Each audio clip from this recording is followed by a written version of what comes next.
Meet the freshman Georgetown Hoyas edition. It's time for some Ed Cooley love, Cart. The Hoyas come in at 19th on our best freshman classes rankings. We ranked the top 21. We're doing a video for each in the top 21. And the Hoyas, first time in a while we've talked about this program on this channel.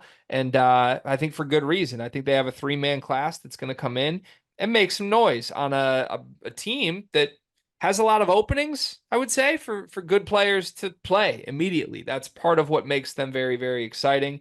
We are going to start and we'll work our way up through this three-man class. We're going off of On3's rankings. Yell at them, not us, if you're upset with anything. We start with Caleb Williams, who is not the Chicago Bears Caleb Williams, but he is a 6'7", three-star, number 187th rated player in this class. Caleb Williams also, by the way, teammate of a Caden Lewis, who is a guy that we really love, and Caden recently left Georgetown off his final list, but I think there had been some hope that they became a duo at some point. Caleb Williams, interesting player. What do you make of his game? Well, one, the highlights of him and Caden together are really, really fun, and makes me kind of sad that there isn't a team up possibly coming in the future. But Caleb's very intriguing. Like he has like obviously he's like 6'7", 6'8", depending on where you look at. I think he has the athleticism, he has the frame to be a productive player. The one thing that I find interesting with Caleb Williams is that he's really different on every recruiting website service, right? Like you go to ESPN and he's like the third ranked guy in this class. You go to On3, like we are just saying, he's the first ranked guy. I see him as a more of like the second or third guy in this class, as far as compared to being the number one guy in this class. But I think that he's a really good 4-year player for Georgetown. Locking him in as a 4-year guy? I would lock him in as a 4-year guy, yeah. Okay. Yeah, I think that's fair for someone rated at where he's rated. I guess that should be the expectation. What I will say is I think he has really good feel. Like if you watch some true film on him, like he has some shot making, he has good size. He's just kind of like one of those guys where all around he's above average. I don't think there's anything that's going to blow you away and be like, that's NBA level that. But I think the handle's okay. I think the shot making's good. I think he has really good passing feel. Like he can see things. And if you put him in a role one day where he's a primary playmaker, I think there is something there. But it would be better for him if they don't need that from him in year one, in my opinion. And I guess I don't want to say my fear is that they're going to need it, but I'm kind of worried like they might want him to be ready day one and he's just not. And that's not a bad thing if a kid gets an opportunity to play. But he's one of those guys I would almost prefer you could be really, really patient with and see where it goes because I think the long-term potential is really high. Next on the list is Kayvon Moretti, 6'4", 4-star, the 73rd rated player in this class. He is at Worcester Academy in Massachusetts. In the last EYBL season, he averaged 12 points a game, 7 rebounds, 3 assists. Very good player here. Guard that I think is pretty slept on also. Like Yeah. 73rd feels low for him. Yeah, no, he feels like a top 50 player guard to me. I'd love his game. You just read off his stats. He really does a lot of things on the basketball court. He's 6'4", he's strong. He has I wouldn't say he's like a 3-level scorer, but like he has the ability to do different things and score from different levels. I wouldn't say he's just a certified like 3-level scorer, can't, stop him at any point. But I mean, I love the game. He's got a nice little change of pace to him. Also, his form is like really, really nice. I know I'm a jump shot like form kind of snob at times. He's got like a Jared McCain-esque form on his jumper, which I really like. Ooh. Oh my God, you're right. I'm Like literally his watching a feet are video of it right always now. perfectly set. He shoots it like it's always it's really I really like his game. Him being like 70th is crazy to me. I think he should be way higher than that. This is a really, really good ad for Georgetown. And the class is really good. There are some big McCain vibes. I'm terrified of this now. So in session one recently of I don't know what event this was. Maybe this is just EYBL session one. His updated average is 17.7 points, 5 rebounds, 3 assists, 44% from the floor, 47% from three. I think this guy projects as an elite shooter who is not just a shooter, he's a scorer because most of the shots he takes, if you watch the film, are off the dribble. They're like him navigating pick and roll and getting to his spot and rising up and shooting. I think he's going to be able to create his own shot really nicely. I love his long term potential.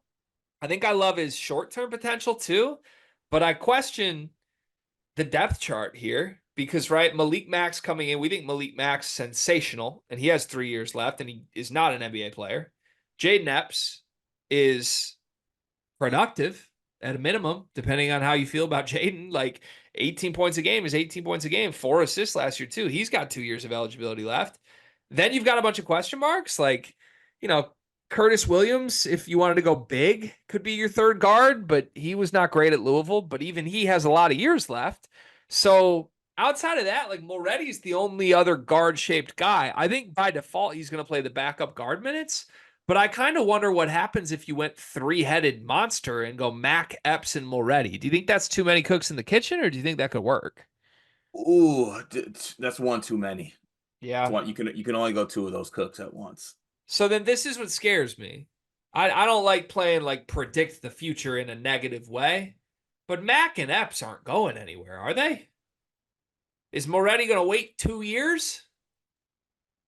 If we're pegging him for the backup, like If I had my way, this wouldn't look like this.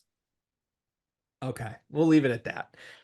The final, I guess, biggest name in this class is Thomas Sorber, 6'10" freshman, 4-star, 41st rated player according to On3.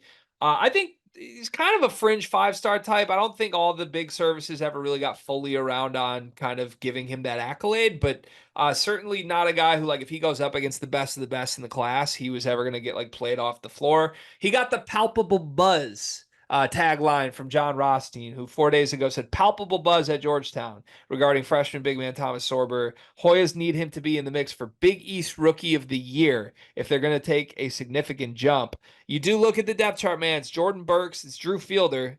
Both of them can do some things. I think Georgetown wants Thomas Sorber to be their starting center from day one, Cart.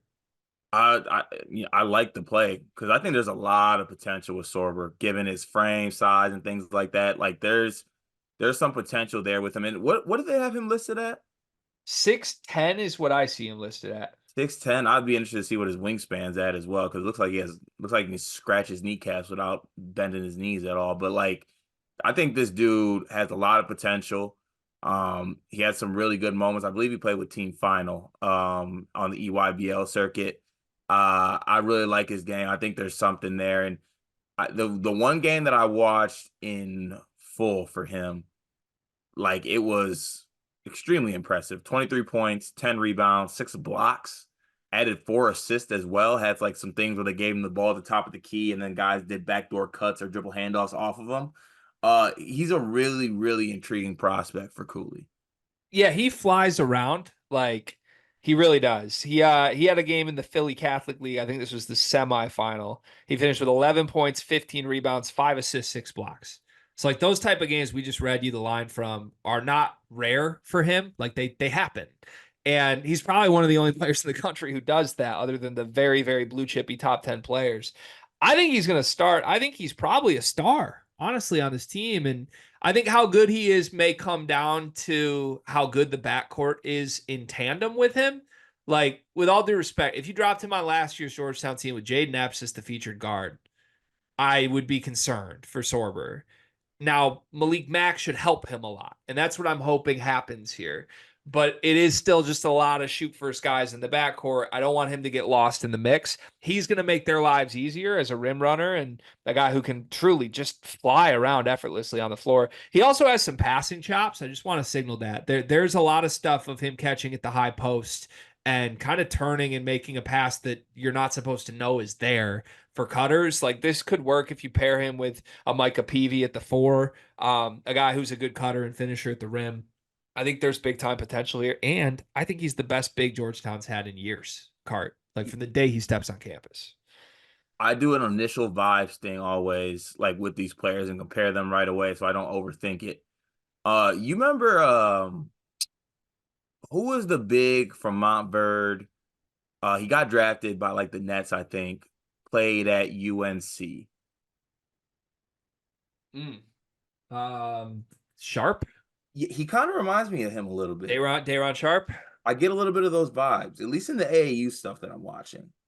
I like Sorber better than him. I know that might be crazy on paper, but I like his potential better than that. So let's Gotcha. do some Okay. superlatives. There's your 3-man class. It's a really good class for Georgetown. 19th is where they landed on our rankings.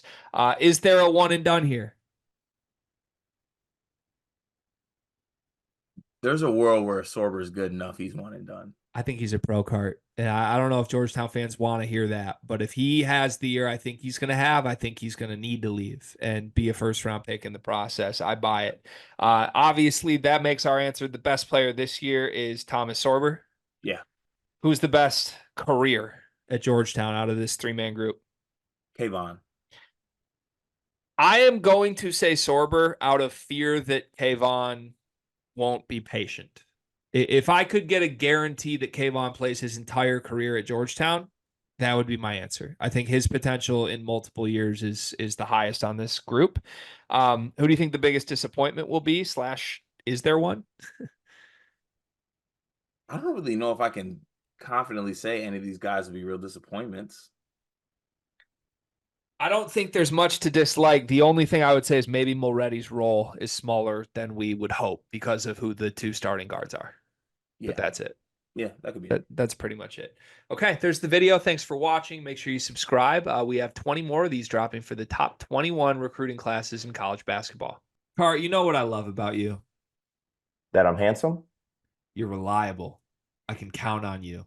Honestly, you remind me of Aaron Henry a little bit. Remember when, like, their back was against the wall, nothing was going right, and man just showed up every day. He didn't make excuses. There were no problems. There were just solutions. Sounds like me. That's you.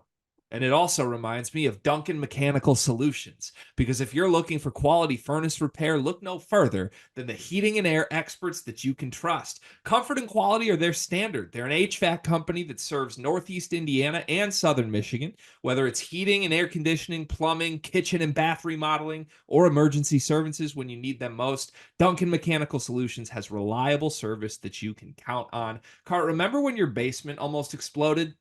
I remember when my basement almost exploded. I remember when my furnace itself was acting funny. I remember when my AC was acting funny.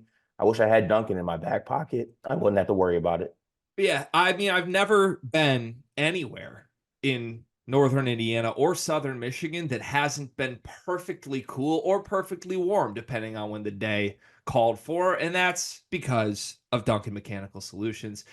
They are the presenting sponsor for the month of July. Shout out to Duncan Mechanical Solutions. Go to duncanmechanicalsolutions.com to learn more.